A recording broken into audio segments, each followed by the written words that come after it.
David here from Figboot on Pens.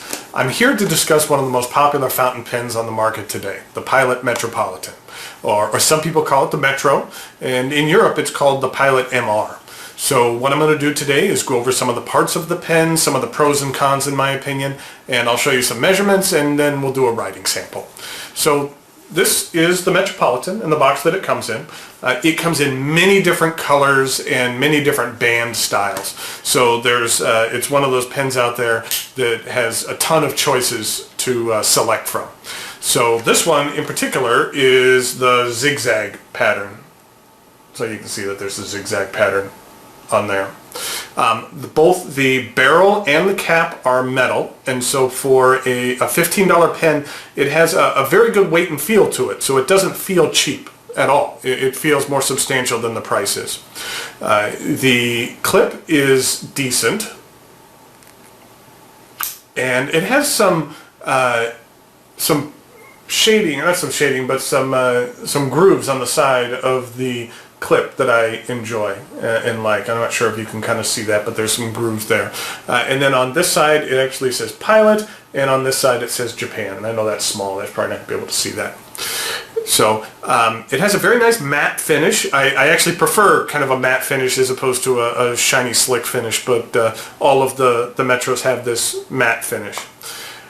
It has a snap cap, and the steel nib that comes here with the Metropolitan is either comes in a fine or a medium. Those are the only nibs choices that they have. And on the actual nib itself, not sure if you can pick that up, but it does say Pilot, and then it has an M for medium, and then it says Japan underneath. And then also there's a number. This particular pen had a number of 814 on the nib, and I'm not quite sure what that signifies because I have two others. One says 813 and one says 614. So it might have something to do with the actual style of the pen, or it might just be something in the production process. So as far as I can tell, there's no physical difference between the nibs, and so I'm not quite sure what the number stands for. So for the price of this pen, which is about $15 US, the nib is outstanding. It's a bit on the small side. You can see it's not the largest nib in the world, but it does write very well. It's not buttery smooth, but it's not scratchy or overly feedbacky by any means whatsoever.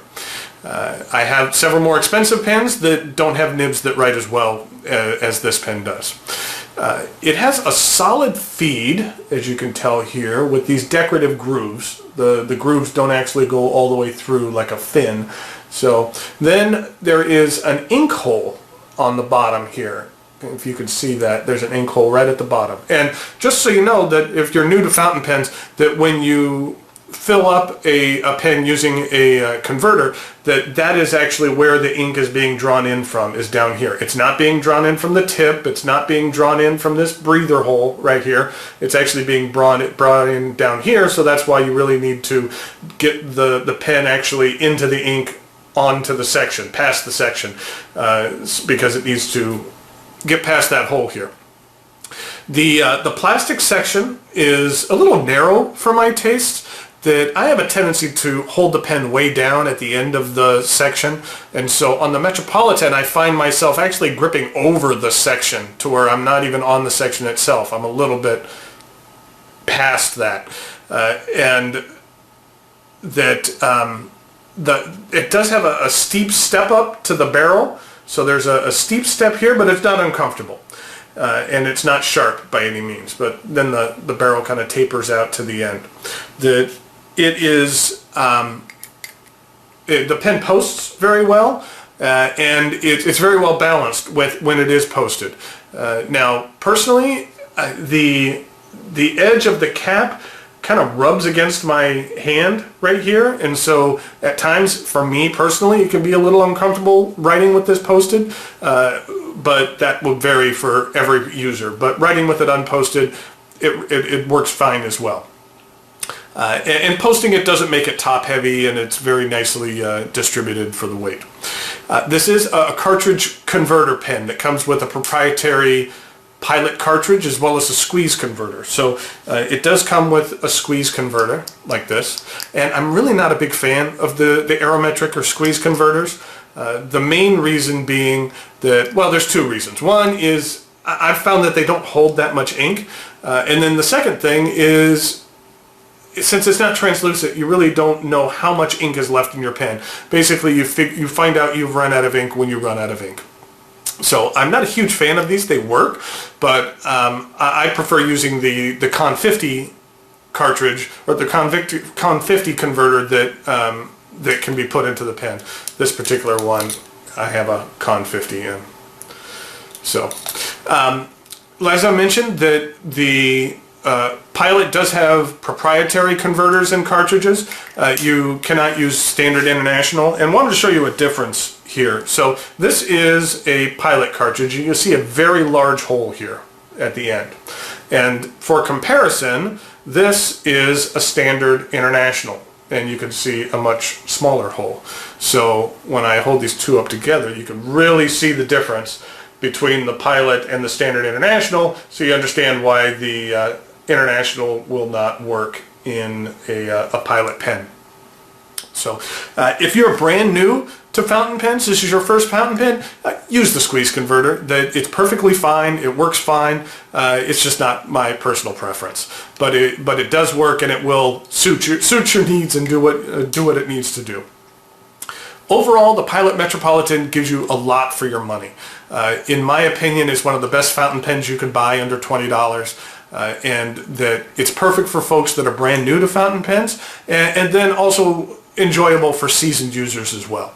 So now let's take a look at some measurements, and then we'll do a writing sample.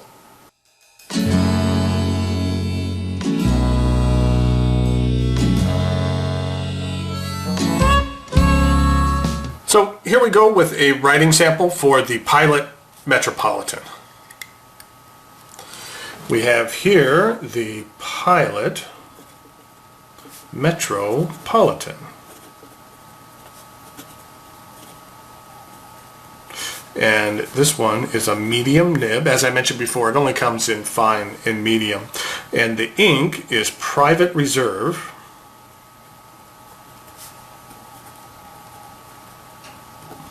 Black Cherry, which is an ink I picked up recently that I really like. It's a very kind of a deep red that I enjoy. And so now let's do a quick writing sample.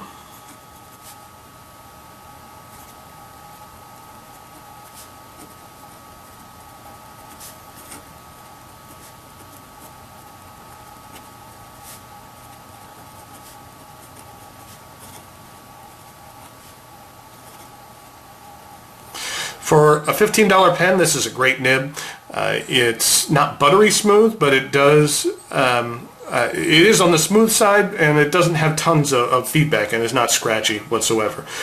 It is a steel nib, and so you're not going to get a ton of flex. That isn't really what this pen is meant for, but you can push a tiny bit out. And I've really never had any issues with the flow on this pen as well. It has a decent flow to it. And so now we'll just do a little bit of quick writing.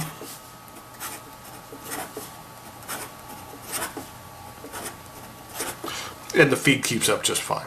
So the Pilot Metropolitan shows up on most lists for the best inexpensive fountain pens or pens for beginners, and it's on those lists for a reason. That it's a great pen, and the price point makes it a must-have. So that's the Pilot Metropolitan, and we'll talk to you later. Thanks, bye.